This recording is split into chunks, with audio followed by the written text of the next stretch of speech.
approximately 3 years. Anytime between the age of 3 and 4, we'll start to reintroduce some of the elephants back into the wild.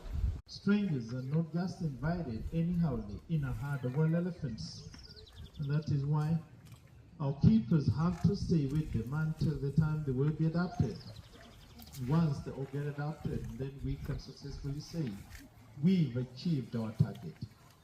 Our main target here is to rescue them, since they were found orphans. All alone. Rangers thought that the mother might be within, so some of the rangers were monitoring the baby while the others were trying to look for where the mother was. After a full day search, Noel